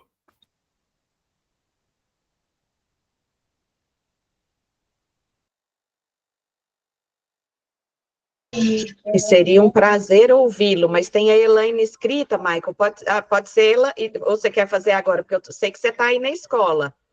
Bem-vindo, gente. Para quem não lembra, Michael é do Círculo desde o seu surgimento, deu uma distanciada e hoje veio, João. Acho que homenageá-lo, viu? Então, Elaine, depois Michael. Olá, bom dia. Quero parabenizar por tudo isso que foi dito, muito provocativo e muitas ideias criativas aqui que estão borbulhando na minha cabeça. Eu quero fazer uma pergunta pensando no chão da escola básica, da escola pública, né? Eu sou professora do Ensino Fundamental 2, ministro aulas nos 7º e 9º anos, e hoje a gente tem uma escola com uma gama muito grande, né, de estudantes. Então, hoje a gente tem haitianos na escola que eu trabalho tem muitos haitianos, né, hoje tem bastante pessoas chegando também, que a gente sabe, sírios nas escolas, então, além de indígenas, né, na escola também a gente tem, até o ano passado na EJA, PEMAJ, a gente tinha uma estudante, né, de origem indígena e filhos, né, e muitos estudantes de assentamentos, que é da zona urbana, mas é uma zona urbana diferenciada, né, na minha escola, a escola que eu trabalho, que é uma escola periférica, grande parte dos estudantes são de assentamentos, né, e aí, pensando nessa questão da valorização das memórias coletivas, da ancestralidade, né, eu fiquei, assim, o meu questionamento é em torno de como que a gente poderia fazer isso no chão da escola, não da universidade, mas da escola, educação básica, das escolas periféricas, enquanto professores, eu sou professora de história, né, mas todos os professores lá da escola, a gente tem uma tendência a caminhar junto em torno de estar desenvolvendo nas aulas, né, discussões em torno do que tem dentro da escola concretamente. Como que você poderia dizer a gente desenvolver, aproveitando mais essa gama heterogênea que a gente tem na escola com os nossos próprios estudantes, né? Como que a gente poderia fazer, trazendo essa perspectiva freiriana, decolonial, para as aulas em si. É isso que eu fiquei pensando aqui. Obrigada. Obrigada, Elaine. Vamos ver se o Michael vai conseguir, gente, porque ele está... Tá? Dá, Michael? Vocês estão me ouvindo aí? Sim, sim. Gente, eu não participo mais, então tem um ponto que eu estou todo sábado trabalhando. Eu sou coordenador agora do sábado na escola. A gente tem um projeto de retomada da alfabetização das crianças todo sábado. Então, assim, meu sábado é trabalhar. Agora, para no intervalo, eles estão ouvindo cães aqui. Mas a minha pergunta para o João, assim, eu conheço o João desde 2019. A leitura do livro dele, por uma pedagogia decolonial, me ajudou muito em várias coisas, assim, para passar em pós-graduação, para fazer outros processos. E fez toda essa relação do Paulo Freire com a questão decolonial, fazendo pós-borda, e eu fui chegando na investigação participativa, né, uma das metodologias de pesquisa, mas eu vejo assim, João, que a gente tem, assim, às vezes as universidades já refutando a teoria decolonial, vários pensadores, assim, já recusando essa perspectiva decolonial, e ela nem chegou ainda aqui nas escolas, né? Eu tento fazer um projeto decolonial aqui no Fundamental, eu sou do Fundamental 1, anos iniciais, então, assim, desde 2019, e a gente vê que, assim, as professoras não conhecem, a gente tenta trazer perspectiva de leitura, de livro, partindo dessa perspectiva do texto para a realidade das crianças, e a gente já vê que a universidade já está com outras teorias, né, contra-colonizado, no Mecubico, eu estou utilizando outras referências já para refutar o decolonial como se tivesse menos valor, assim. Enfim, aí a gente fica nessa disputa de, né, tem a teoria e a gente está tentando trazer um pouco para cá e já está sendo refutada, enfim. É uma pergunta aí para a gente pensar como que vai ser essa caminhada na proposta decolonial, principalmente algumas coisas que estão ocorrendo, que nem chegam a impactar a escola e já vão sendo transformadas lá na universidade. Enfim, um abraço a todo mundo, beijo professora Camila, um abraço. Abraço, João. Beijo para você também. Você trouxe a escola aqui para a gente, Michael.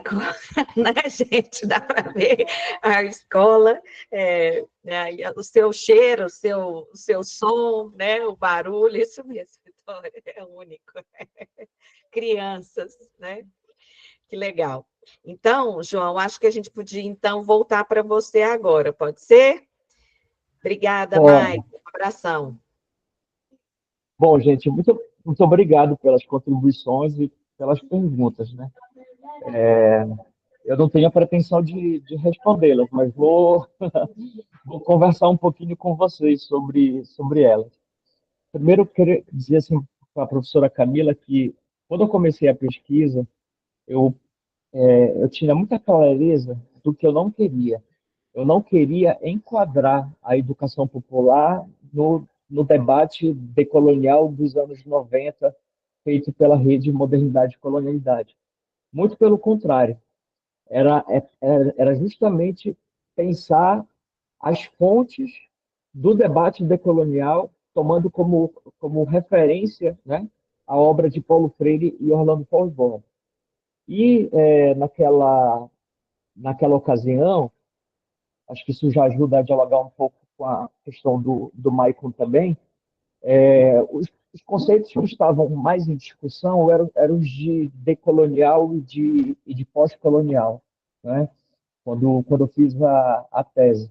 E como eu assumi uma perspectiva latino-americanista, eu preferi trabalhar com a categoria do decolonial do que com a do pós-colonial, porque o pós-colonial ele vem sendo trabalhado muito mais por autores indianos, palestinianos, que escrevem a partir do que foi a experiência imperial da Inglaterra e da França, né, na Ásia e na África, ou seja, a segunda modernidade, e não necessariamente a primeira modernidade, né, que é do século XVI e XVII, a partir da expansão ibérica sobre o Atlântico. E, além do mais, o pós-colonial ele dialoga muito com o pós-estruturalismo francês, com Derrida, com Foucault, com Guattari, enquanto que o decolonial ele procura encontrar suas fontes, as suas referências na nossa própria história de tradição latino-americana, né? Então, na educação popular, na sociologia da libertação, na teologia da libertação, entre outras. Hoje, quando eu vejo, por exemplo, o debate do Nego Bispo, que traz a categoria da contracolonialidade, né? Eu acho fantástico, assim. E trabalho com o Nego Bispo em uma das minhas disciplinas da pós-graduação, né? Que temos alguns colegas aqui que estão participando, que é leituras, pensamento social e educacional latino-americano. Essa é uma disciplina em que eu trabalho com as perspectivas decoloniais, feministas e antirracistas, né? E aí trago o Nego Bispo para a discussão e o conceito dele de contracolonialidade. Eu conheço a crítica do Nego Bispo à noção de decolonialidade, assim como conheço também a crítica de alguns intelectuais indígenas ao conceito de decolonialidade. É por isso que hoje eu tenho dito que eu me interesso menos pelo significante e mais pelo significado. Eu não faço muita disputa conceitual. Assim, quando eu falo sobre decolonial, eu estou englobando dentro disso o anticolonial, como era chamado por Francis Fanon, por Albert Memmi. Eu encontro aí o contracolonial, eu encontro inclusive o pós-colonial, né? Então me interessa muito, trabalhando aqui mais uma vez com o Nego Bispo, me interessa muito mais a convergência, a confluência do que propriamente as oposições, ainda que as críticas sejam necessárias. Eu também tenho um bocado de críticas à teoria decolonial, tal como formulada pelos principais avatares, né? Mignolo, Quijano, Dussel e etc.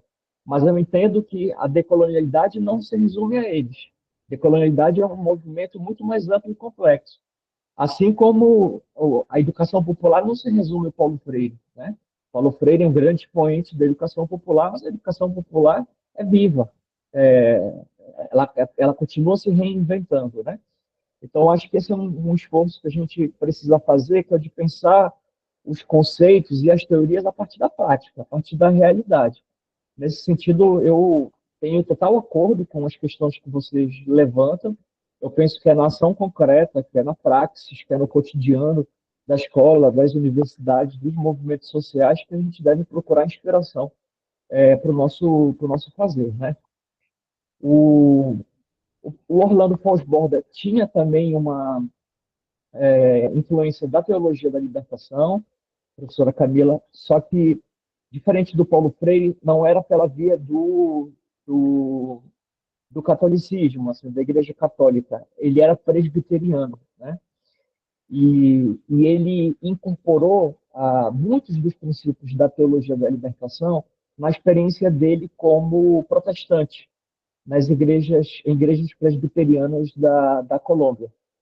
E ali também a teologia da libertação estava muito viva, né? Em algumas igrejas protestantes. Tanto que e ele se torna muito amigo também do Richard Shaw, que é um grande teólogo da libertação dos Estados Unidos, que vai morar na Colômbia, e que quando o livro do Paulo Freire, Pedagogia do Oprimido, é traduzido ao inglês na sua primeira edição, em 1970, quem faz o prefácio desse livro é exatamente o Richard Shaw, né? Então, a gente vê aí as conexões, né? Mais uma vez, entre Teologia da Libertação, Paulo Freire, Orlando Fonsborda e Richard Shaw. O Sente Pensante e o Ser Mais tem tudo a ver, porque eu penso que a ideia de conceber o ser humano na sua integralidade, né? É pensar o ser humano como corpo vivo, né? E não como corpo separado de razão, e pensar que os processos de construção do conhecimento, eles se dão pelas vias dos sentimentos também, né? Quem está fazendo ou já fez pesquisas de mestrado e doutorado sabe que muitas das nossas sacadas, elas não vêm propriamente dos autores, mas vêm das nossas intuições.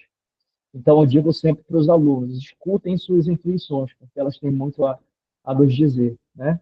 Às vezes vem de um sonho, às vezes vem de alguma inspiração literária, né? Enfim, não necessariamente das referências científicas, né? Então, pensar o ser humano como uma totalidade, isso está presente tanto em Paulo Freire quanto em Orlando Fowles. Leopoldo, a história da educação popular na Amazônia está longe de ser contada, meu amigo. Então, acho que é tarefa nossa mesmo, assim, sabe, daqui da região. Claro, a gente pode contar com a colaboração de colegas de outros lugares, mas acho que somos, sobretudo, nós, daqui da Amazônia, que temos que contar essa história da educação popular na Amazônia. Quando eu pego os livros de história da educação popular, eu já sei exatamente o que está escrito ali. A educação popular começa nos anos 50 e 60 com os movimentos de cultura popular do Nordeste, né? Aí vem a campanha de pé no chão também se aprende a ler, aí vem o secular, aí vem o, o MCP do Recife, aí vem o CPC da Uni, quer dizer, aí depois vai descendo, né, para o centro-sul do país. Mas a Amazônia, ela ainda está invisibilizada na história da educação popular, tanto na historiografia brasileira quanto na historiografia latino-americana. Eu tenho enfrentado, eu não sou historiador, como o Leopoldo é, mas eu tenho enfrentado esse debate com as ferramentas que eu possuo, né? Então, em 2016, eu aprovei um projeto do CNPq que procurava justamente registrar e mapear algumas das experiências de educação popular na Panamazônia. Porque como eu trabalho com Latinoamérica, então a ideia de Panamazônia, para mim, cai super bem, né? Ou seja, não apenas o Brasil tem a Amazônia, né? Participa da Amazônia, da bacia amazônica, mas outros 8 países também conformam com o Brasil a Panamazônia. Então, naquele momento, eu estudei algumas experiências de educação popular na Bolívia, na Colômbia, no Equador, no Peru, na Venezuela, mas não nas capitais desses países, e sim na região amazônica desses países, né? Uma parte desse trabalho já tá publicado. Também, quando a gente olha para a educação popular na Amazônia brasileira, agora mais especificamente, o que é mais visível, ou seja, o que é mais documentado e o que tem mais estudos, são as experiências de educação popular em Belém e Manaus, né, que são as duas maiores cidades, são as duas maiores metrópoles da Amazônia como um todo, né, da Panamazônia, inclusive. Então, aqui em Belém, a gente já tem alguns trabalhos de sistematização sobre a fase, sobre o MST, sobre o MAB, sobre o Movimento República de Emaús, sobre a Unipop, né? Sobre as comunidades eclesiais de base, sobre o CAC, o Centro Alternativo de Cultura. Quer dizer, várias dessas experiências surgidas nesse período que o Leopoldo cita, né, de enfrentamento à ditadura militar. Temos a experiência do NEP Raimundo Reis, dali do Bengui, experiência do Movimento República de Emaús. Então, claro que elas precisam ainda ser melhor exploradas, melhor documentadas, mas, pelo menos em Belém, a gente já encontra um pouco dessa produção, né? Seja a produção da academia ou a produção dos próprios movimentos que registram sua própria experiência. Eu acho que é super importante também. Da mesma forma, em Manaus, a gente vai encontrar isso. Agora, nos demais estados da Amazônia, é mais difícil. É mais difícil de ser encontrado. E é por isso que a gente vem construindo um movimento amazônico de articulação de educadoras e educadores populares. que é o Fórum Paulo Freire de Leituras da região norte. Então, a gente vem se reunindo a cada ano em um estado diferente da Amazônia e produzindo conhecimento, socializando experiências para mapear mais essa produção na Amazônia. E acho que a Amazônia tem muito a dizer sobre a educação popular, é, pelas, pela especificidade dos seus territórios, né, das Amazônias no plural, dos seus povos, né, e das práticas que são produzidas aqui, que são singulares e, e que tem muito a entrar em convergência, em sintonia com outras práticas de outras latitudes. Né? Em relação às questões levantadas pelo Carlos, eu penso assim, Carlos, que se a gente entende a decolonialidade, sobretudo como uma opção política e não tanto como uma teoria, essas experiências metodológicas e didáticas, elas podem ser encontradas nos próprios movimentos sociais, nos próprios coletivos de educação popular. Né? Eu tenho orientado dissertações de mestrado e teses de doutorado que procuram sobre educação popular, e esses trabalhos documentam a riqueza de estratégias metodológicas e didáticas, assim, né? Que utilizam recursos produzidos pelos próprios professores, que evitam a utilização mimética dos livros didáticos, não é? Que fazem trabalhos de articulação escola-comunidade, que vem produzindo ferramentas didáticas diferentes, não é? Então, eu acho que é, sobretudo, nesses coletivos populares e também em experiências de educação básica, né? Vocês me perguntaram sobre isso, onde se pode encontrar muita produção feita a partir do chão da escola. Olha, tem um colega nosso da rede de pesquisas sobre pedagogias decoloniais, que é o Albert Cordeiro, que ele estudou a decolonialidade na escola pública.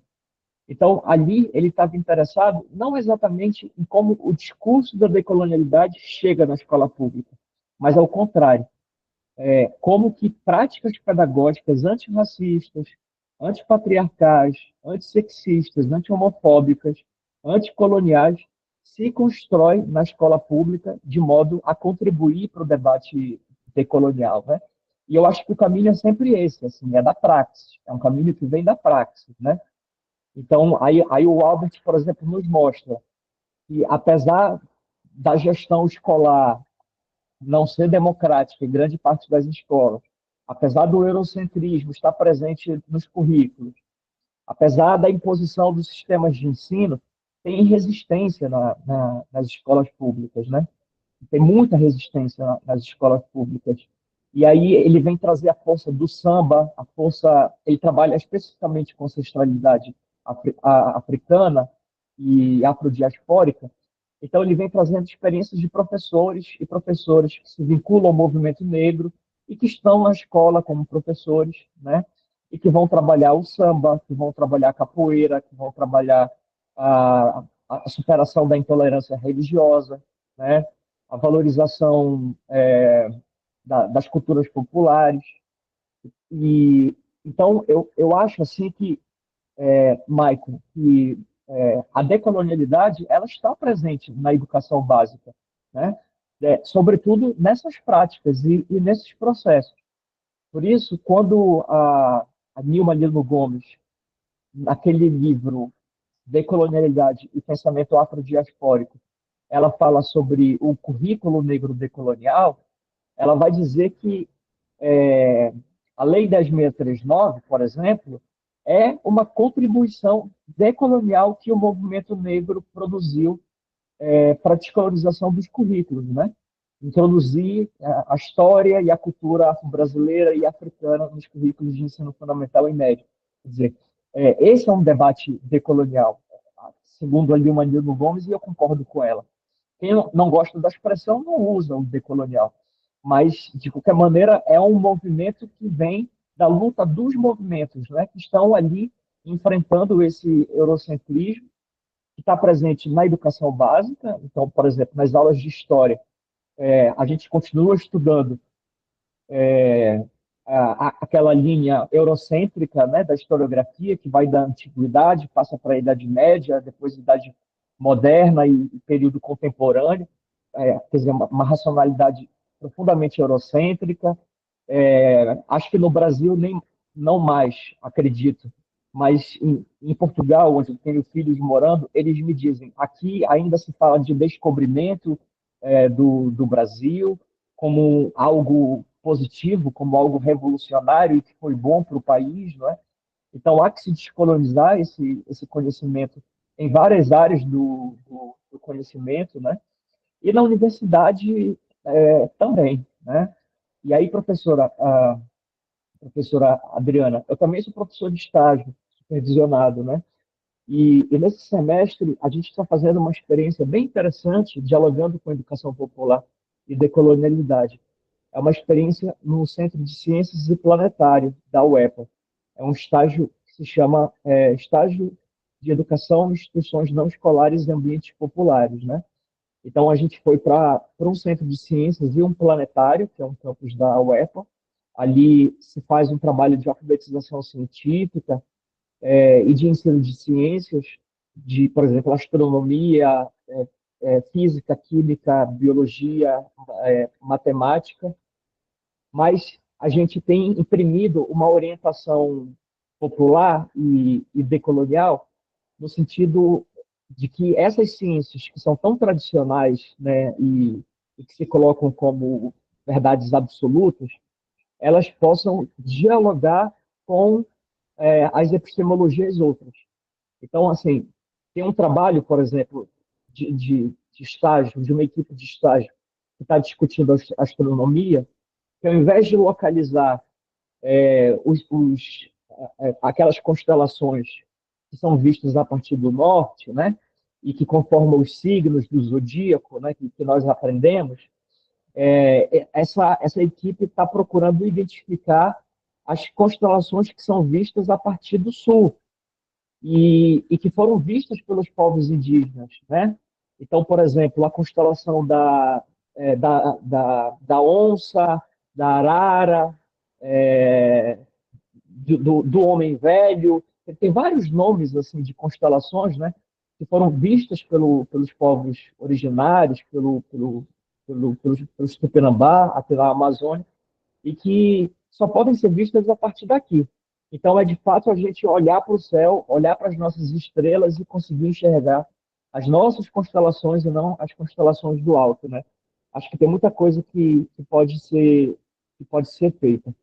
E em relação à questão da Elane, quero dizer que a gente vem trabalhando, Elane, aqui também com essa população de imigrantes e refugiados, né? Nosso público prioritário é de venezuelanos, muitos dos quais são indígenas da etnia Uarau, mas também nós temos haitianos, inclusive há uma associação de haitianos em Belém, né? Mas a maioria é de venezuelanos, depois vem haitianos, cubanos e bolivianos, e nós criamos na UEPA, nesse ano, uma cátedra Sérgio Vieira de Mello, como forma de construir ações de ensino, pesquisa e extensão numa perspectiva de educação popular e de educação intercultural com esse público, né? Então, isso significa fazer o ensino de língua portuguesa como língua de acolhimento, isso significa fazer formação de professores das redes de ensino para que trabalhem com perspectivas interculturais, não é? Isso significa adotar política de ação afirmativa na universidade, a gente está discutindo isso agora, principalmente na pós-graduação, e depois a gente vai discutir na graduação, de como trazer migrantes e refugiados para chutarem as portas das universidades e nos ajudarem a descolonizar, né, o conhecimento. Né? E aí, finalizo com a questão da Letícia. A gente vem trabalhando, Letícia, assim, com essas questões na graduação e na pós-graduação. Por exemplo, na graduação, eu estou com uma disciplina, além dessa do estágio que eu já mencionei, eu estou com uma disciplina no curso de Ciências da Religião que se chama Pluriversalidade Religiosa e Decolonialidade na Amazônia. Então, nessa nesse curso de Ciências da Religião, a gente forma professores de ensino religioso. Só que não para fazer um ensino religioso proselitista, mas para discutir o fenômeno religioso, do ponto de vista científico e filosófico, né? Então, o debate chave dessa disciplina é mostrar a pluriversalidade de religiões que existem na Amazônia, né? Então, a importância das religiões de matriz africana, nós temos aqui o candomblé, o tambor de mina, a umbanda, batuque do Abassuê, nós temos a pagelança, diversos tipos de xamanismo, o cristianismo popular, o santo daime, a barquinha, a união do vegetal. Tem tanta religião presente aqui na Amazônia, mas às vezes nas aulas dos professores de ensino religioso só é dado espaço para o cristianismo por conta dessa tradição eurocêntrica, né? Então, esse é um debate que eu venho fazendo na graduação e na pós-graduação por meio da disciplina Pensamento Social e Educacional Latino-Americano, que é uma disciplina eletiva, e por meio da disciplina obrigatória Teoria Social e Educação, que é uma disciplina obrigatória do doutorado. E alguns dos princípios que eu considero fundamentais para esse fazer pedagógico popular, né, na universidade, acho que são aqueles que estão no Paulo Freire. A autonomia, a transformação, o ser mais, o diálogo, a conscientização, a problematização. E aí a gente pode trazer tantos outros conceitos que a gente aprende com os movimentos e com os povos originários, né? O Nego Bispo, ao invés de desenvolvimento, ele traz a ideia do envolvimento. Ao invés de desenvolvimento sustentável, ele fala em biointeração. Ao invés de colonização, ele fala de contracolonização. Ao invés de saber sintético, ele fala de saber orgânico. Então, eu acho que a gente vai aprendendo também com as gramáticas dos povos e dos movimentos a mudar um pouco a nossa maneira de falar e de escrever, produzindo outras possibilidades de se produzir conhecimento na universidade e ensino, pesquisa e extensão, né? Certamente eu não consegui dialogar com tudo, mas foi o que me ocorreu, tentando o máximo possível dialogar com as questões de você.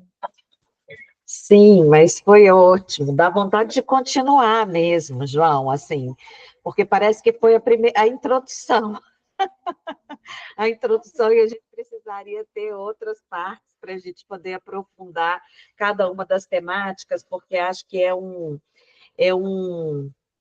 um conhecimento provocativo de quem a gente é, né? Eu acho que isso que mexe tanto com a gente, que a gente quer um pouco, porque parece que é a oportunidade que nós temos aí de realmente nos enxergar na história do conhecimento, na história da metodologia, naquilo que a gente faz como nosso, né? Acho que a ideia do pertencimento também me agrada nesse momento. Então, a gente tem o compromisso de terminar mesmo às 11 horas, para todo mundo fazer seus compromissos depois.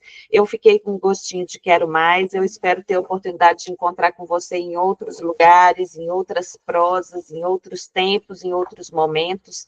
Realmente, para mim, foi muito bom ter você aqui comigo hoje, conosco hoje, pensando no quanto nós ainda temos a aprender, o quanto esse círculo é um círculo novo e que a gente ainda tem muito aí a caminhar nesse sentido eu acho que o mais interessante é nessa busca da coerência, né? Epistêmica, metodológica, existencial mesmo, como é que a gente busca essa coerência do que somos, o que fazemos e como pensamos o que fazemos.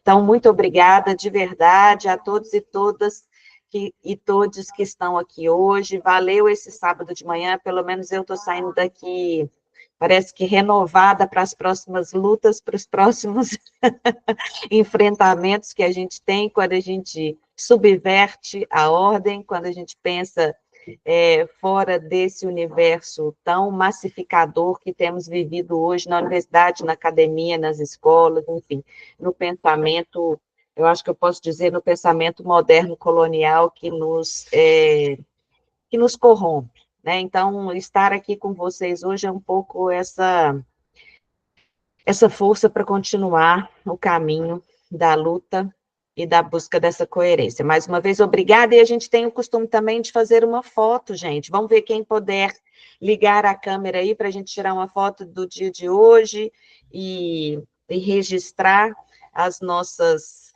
né, as nossas lembranças também de outra forma, para além da memória, também ter o registro da foto do nosso tempo aqui da manhã juntos. Ei, Débora, quanto tempo que eu não te vejo? Ei, Fernanda. Professora, Oi. professora, a Anaí e a Adriana estão pedindo algumas referências introdutórias, então eu queria sugerir que elas lessem o capítulo que foi indicado, não sei se chegou até elas, porque ali tem várias referências que introduzem o debate da educação popular e das pedagogias decoloniais. E aproveito para agradecer muitíssimo esse convite e, sobretudo, a acolhida calorosa e aconchegante de vocês. Espero que a gente possa se encontrar pessoalmente mais vezes. Também espero e farei com que isso aconteça. Beijo grande para todos. E o X da foto agora. Ei, Flaviane também. Oi, gente. É bom ver, né, as carinhas. A gente vai se... Ó, X.